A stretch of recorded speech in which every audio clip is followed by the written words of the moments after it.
आले त्या संघर्षातनं मी बोलते. सर्वांना प्रथम जय आदिवासी. आता इकडे बसलेले आहेत, मुलं आहेत, मुली आहेत, हे सर्व माझेच आहेत, माझे बंधू भगिनी सगळेच आहेत. पण मला एक पहिलं सगळ्यांना सांगायचं का ज्या गावातनं 2 जणांनी ते परीक्षा पास होऊन आलेले आहेत किंवा तालुक्यातनं ज्या तालुक्यातनं आलेले, ज्या जिल्ह्यातनं आलेले आहेत तेवढ्यांना पहिल्यांदा फोन करा. आणि तुम्ही तर याच म्हणावा, पण ज्यांनी परीक्षा देऊन जे फेल झालेले त्यांना काय वाटत असेल आज नाही पण उद्या भविष्यात, आजच्या पिढीला नाही, हे जर 17 संवर्धन वर्गाचे जर पदं भरले गेले नाही, सरकारने आपल्याला न्याय जर नाही दिला तर पुढची पिढी आपली काय करणार आहे आदिवासी समाज? हा महत्त्वाचा विषय.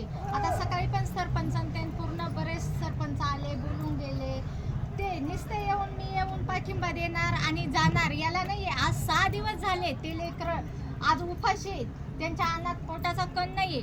हा सगळ्या समाजाला फायदा होणार आहे. त्या 5 जणांचा काही इडा आलेले तेवढ्यांचाच नाही, हा विषय सगळ्या समाजाचा आहे. तर प्रत्येकाने फोन करा, उद्याचा निर्णय काय येतो आणि 9 ऑगस्टचा किंवा कोर्टाची याचिका दाखल केलेली त्याचा निर्णय काय येतो. 15 ऑगस्ट आता 4-5 दिवसांनी तर 15 ऑगस्ट येतो, स्वतंत्र दिन आहे. आपल्यांना स्वतंत्र आहे का सांगा? हा म्हणजे नोकरीचाच विषय नाही तर गावातला तळागाळातला प्रत्येक गोष्टीचा जर आदिवासी समाजाचा जर विषय जर घ्यायचा असला तर आपण लढतो कशावरती? सरपंच काय बोलतो, मी सरपंच झालो, मला गावातल्या लोकांनी निवडून दिलं. तसं नाहीये, पेसा आहे म्हणून तो आज सरपंच आहे, सदस्य पण तेच आहे. कुठलाही विषय घेतला तरी पेसा आहे. आणि पेसा संवर्धन वर्गाचे जर 17 पद जर भरले तर तुम्ही परीक्षा देऊन हे नंबर घेऊन आलेले आहेत हेच नाही, जे नापास झालेले ते पण कामावरती घेतल्या जाईल. असा एकही बी पोरगा आपला आदिवासी समाजाचा का तो असा बेरोजगार फिरणार नाहीये. कारण 17 संवर्धन पद जर बघितले आपण आपल्या गावात बघा किती आहेत बाहेरचे प्रत्येक डिपार्टमेंटला, तर आपल्या आदिवासी समाजातला युवा असो युवती असो एकही बेरोजगार फिरणार नाहीये. तर सगळं माझं एक सांगणं आहे, तुमचे नातेवाईक असतील किंवा गावातले असतील सगळ्यांना, आणि मी पण एक बाईट टाकणार आहे ती मोबाईलवरती, कारण आपल्याकडे मीडिया एवढे हे करायला आपल्याकडे पैसे नाही, आपण खूप ये. आज जर आपण कुठला विषय घेतला तर पहिला आर्थिक पाहिजे आणि आपल्याकडे ते आपण कमजोर आहे.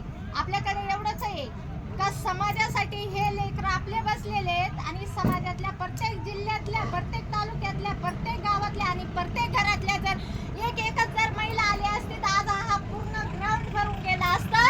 तर आज मुख्यमंत्री साहेबाला